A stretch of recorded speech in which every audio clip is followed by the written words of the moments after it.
इस वीडियो में हम लोग डी फार्म फर्स्ट ईयर के subject health education and community pharmacy में टॉपिक ट्यूबरकुलोसिस के बारे में जानेंगे।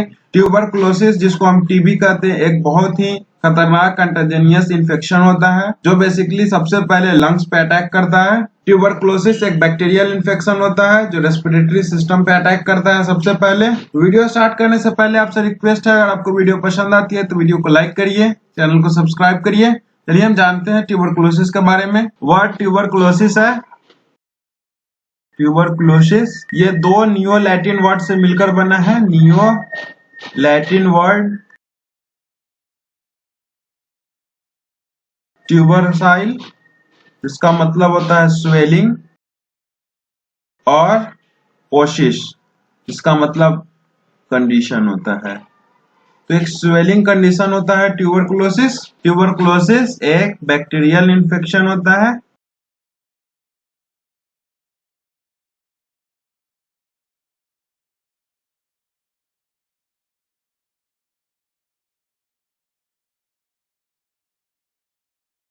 जनरली ट्यूबरकुलोसिस में सबसे पहले जो कॉजेटिव एजेंट है वो लंग्स पे सबसे पहले अटैक करता है। ये एक रेस्पिरेटरी इन्फेक्शन है। ट्यूबरकुलोसिस एक बहुत ही कंटाजेनियस इन्फेक्शन होता है। Is very contagious infection that usually attack the lungs। जो कॉजेटिव एजेंट है वो सबसे पहले रेस्पिरेटरी ट्रैक्ट के थ्रू लंग्स में सबसे पहले पहुंचता है, तो सबसे पहले अटैक लंग्स पे ही करता है। उसके बाद ये धीरे धीरे हमारे बॉडी सिस्टम में, जैसे ब्रेन में हो गया, स्पाइन में हो गया, धीरे धीरे स्प्रेड होता है। It can also spread to the other parts of the body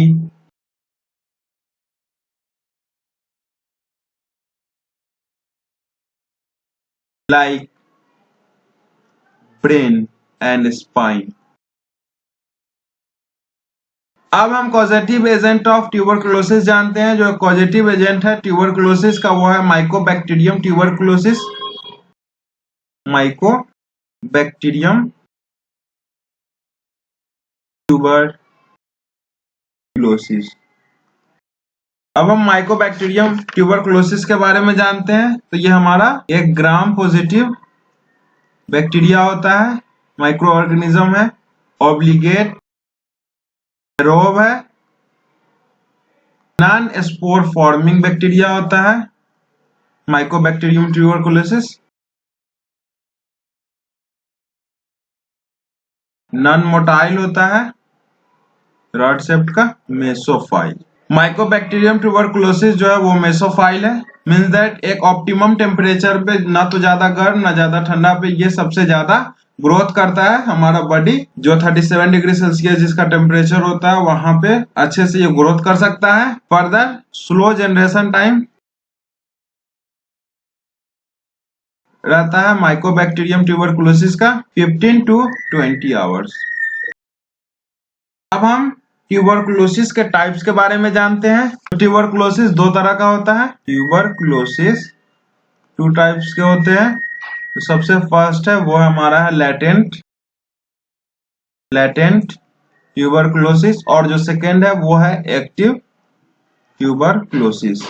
latent tuberculosis में जो जर्म्स है, मींस जो माइकोबैक्टीरियम ट्यूबरकुलोसिस है, जो बैक्टीरिया है वो बॉडी में तो रहता है लेकिन उसको इम्यून सिस्टम जो बॉडी का है वो स्प्रेड होने से रोके रखा रहता है। इस केसेस में कोई भी सिम्टम्स बॉडी में एराइज नहीं होता है, लेकिन जो जर्म्स है वो बॉडी में एक जगह पे रहता है और कभी ना कभी वो एक्टिव हो सकता है, जिस केसेस में वो लेटेंट टीबी है वो एक्टिव टीबी में तब्दील हो जाएगा, मींस दैट बदल जाएगा। अब हम लेटेंट टीबी के बारे में जानते हैं अच्छे। The germs in latent TB, the germs are inside the body, but the immune system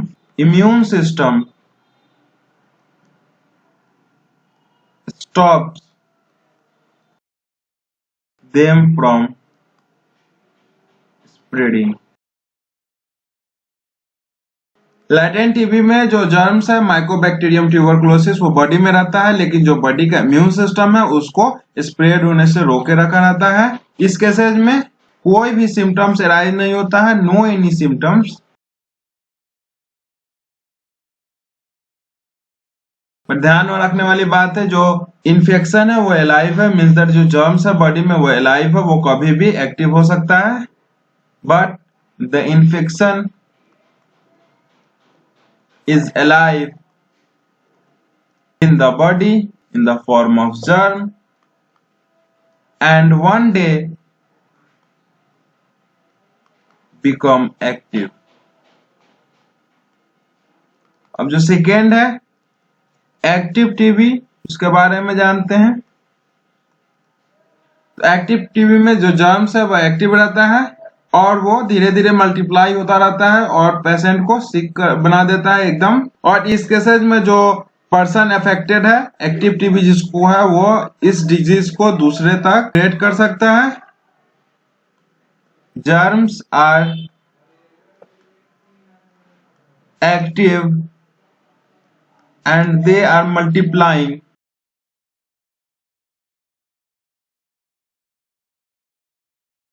and can make sick। जो अफेक्टेड पर्सन है वो स्प्रेड कर सकते हैं इस बीमारी को। Affected person can spread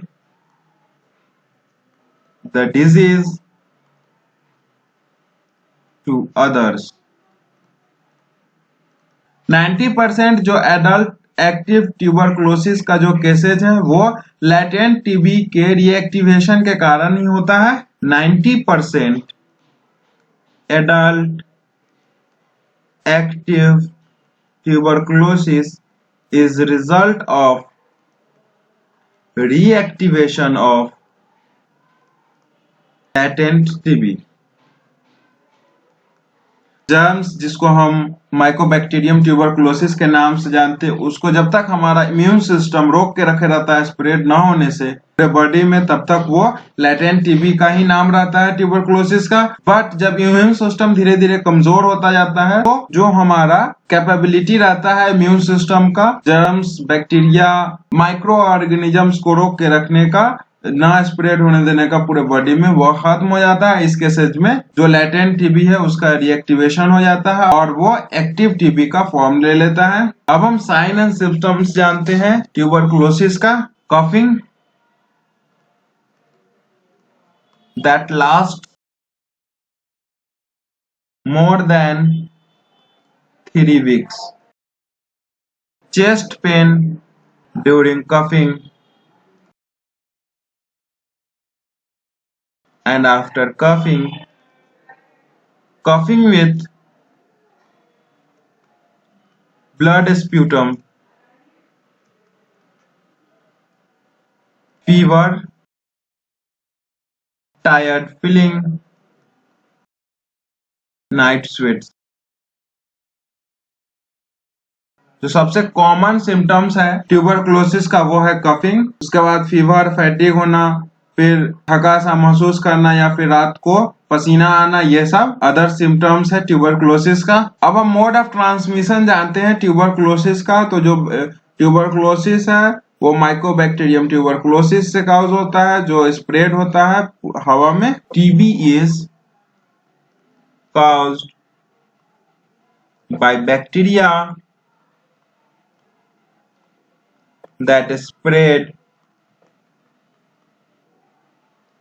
through the air।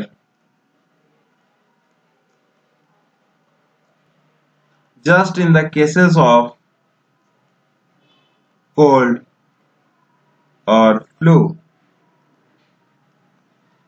अगर कोई पेशेंट एक्टिव ट्यूबरकुलोसिस से ग्रसित है तो उस केसेज में अगर वो कफिंग करता है, स्नीज करता है या हंस कर बात करता है तो उसके जो टिनी ड्रॉपलेट्स उसके माउथ से निकलेंगे वो Mycobacterium tuberculosis micro organism droplet contain कर रहा होगा। अगर वो रिलीज होगा और उसको वहां पे इर्द गिर्द में जो और भी आदमी होंगे वो उसको अगर ब्रीथ कर लेंगे उस जर्म को, तो उनको ट्यूबरकुलोसिस होने का ज्यादा चांसेस रहता है। When someone who have tuberculosis, coughs, sneeze, laughs and talk, teeny droplet teeny droplet from mouth releases that may contain the germ. If the germ is breathed by other, he or she can get। Spread कैसे होता है वो जान लेते हैं। तो अभी मैंने आपको बताया जिसको ट्यूबरकुलोसिस है, जिसको टीबी है, वो कॉफिंग करता है, स्नीज करता है या फिर हंस कर बात करता है, तो जो टीनी ड्रॉपलेट है उसके माउथ से रिलीज होंगे और वो माइकोबैक्टीरियम ट्यूबरकुलोसिस जर्म कंटेन कर सकते हैं ड्रॉपलेट। और उसको जो कोई अच्छा आदमी बगल में रहेगा वो अगर ब्रीथ कर लेगा वैसे जर्म को, तो उसको भी माइकोबैक्टीरियम ट्यूबरकुलोसिस के कारण टीबी हो सकता है। Coughing without covering of mouth, अगर माउथ को कवर करके कफ करेगा तो उसके सच में जो ड्रॉपलेट है उसके माउथ से रिलीज आउट नहीं होगा। Crowded place with poor ventilation,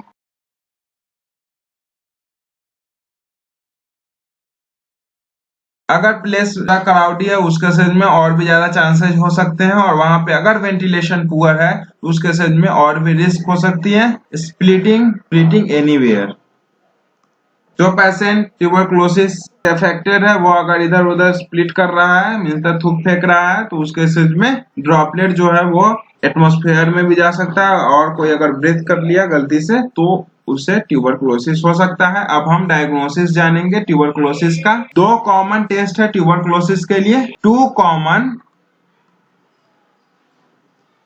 test for tuberculosis. लेकिन जो ये दोनों कॉमन टेस्ट है ट्यूबरकुलोसिस के लिए, ये डिस्टिंग्विश नहीं करते हैं कि ट्यूबरकुलोसिस जो है वो एक्टिव ट्यूबरकुलोसिस है या फिर लैटेंट ट्यूबरकुलोसिस है, but these two test don't distinguish latent और एक्टिव ट्यूबरकुलोसिस। टेस्ट का नाम क्या है? तो जो सबसे फर्स्ट टेस्ट है वो है स्किन टेस्ट, और जो सेकेंड टेस्ट है वो है ब्लड टेस्ट, खून का जांच। जो सेकेंड टेस्ट है वो है ब्लड टेस्ट। अब हम स्किन टेस्ट के बारे में जानते हैं। स्किन टेस्ट को हम मैंटॉक्स ट्यूबरकुलिन स्किन टेस्ट कहते हैं, also known as Mantoux tuberculin skin test. Skin test में क्या होता है, जो हेल्थ केयर वर्कर्स हैं वो स्मॉल अमाउंट ऑफ फ्लूइड को लोअर आर्म के स्किन में इंजेक्ट करते हैं। 2 से 3 दिन के बाद हेल्थ केयर वर्कर स्वेलिंग का चेक करते हैं उसी लोअर आर्म में जहां पे स्मॉल अमाउंट ऑफ फ्लूइड को इंजेक्ट करी जाती है, जिससे वो रिजल्ट को डिटरमाइन कर पाते हैं कि आपको ट्यूबरकुलोसिस है या नहीं। अ health care worker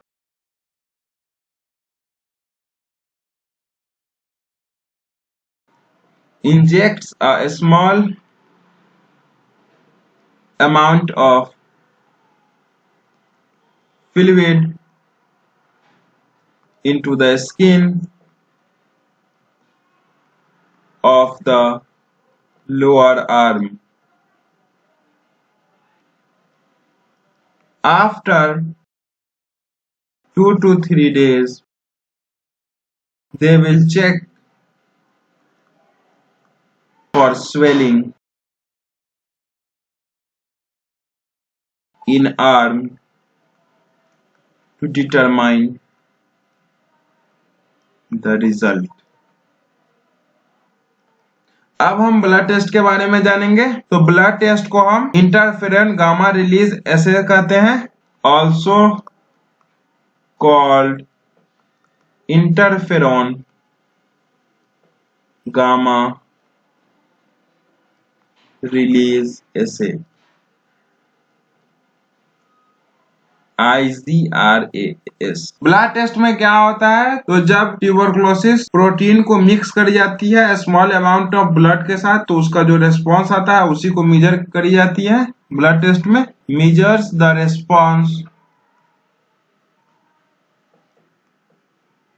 when tuberculosis proteins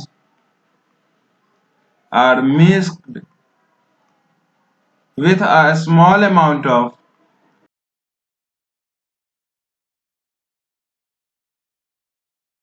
blood। एक होता है ट्यूबरकुलोसिस बैक्टीरिया टेस्ट इन स्प्यूटम।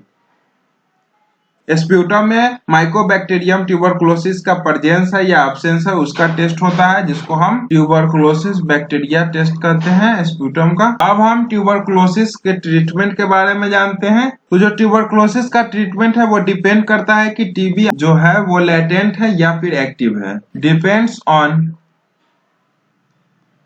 latent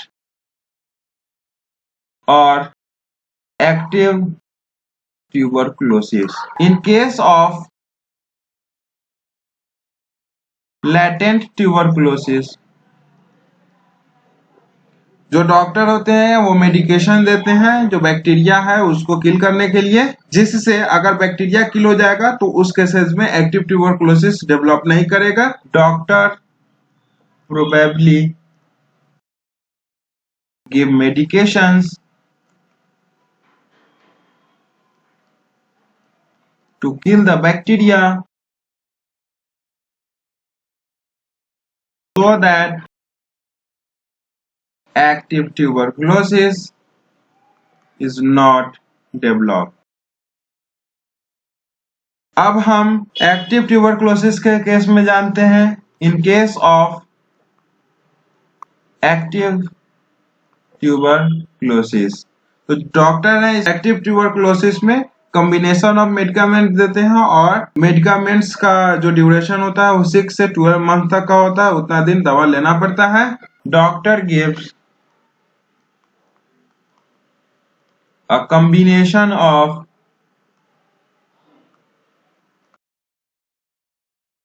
मेडिकेशन और ड्यूरेशन होता है मेडिकेशन का 6 to 12 मंथ कम से कम। मेडिकेशन में जनरली एंटीबायोटिक्स दी जाती है, फॉर एग्जांपल रिफार्डिन। अब हम ट्यूबरकुलोसिस के प्रिवेंशन के बारे में जानते हैं। तो जो ट्यूबरकुलोसिस का प्रिवेंशन है उसमें सबसे बेस्ट है बीसीजी वैक्सीन। बीसीजी वैक्सीन ये इम्यूनाइजेशन शेड्यूल में आती है। बीसीजी का फुल फॉर्म हो गया बैकाइल कालमिटी ग्यूरिन। बीसीजी वैक्सीन को सबसे पहले 1921 में यूज करी गई थी। First used in 1921। जो डोज है बीसीजी वैक्सीन का वो है 0.1 ml और effective BCG vaccine 15 to 20 years तक रहता है। Duration of protection 15 to 20 years. उसके बाद अदर प्रिवेंशन का वे है वियरिंग ऑफ मास्क, वेंटिलेशन, हमेशा खुला जगह पे रहना है और हाइजीन रहना है, पर्सनल हाइजीन। इस वीडियो में बस इतना ही। होप आपको वीडियो पसंद आई होगी। वीडियो पसंद आई तो वीडियो को लाइक करिए, चैनल को सब्सक्राइब करिए।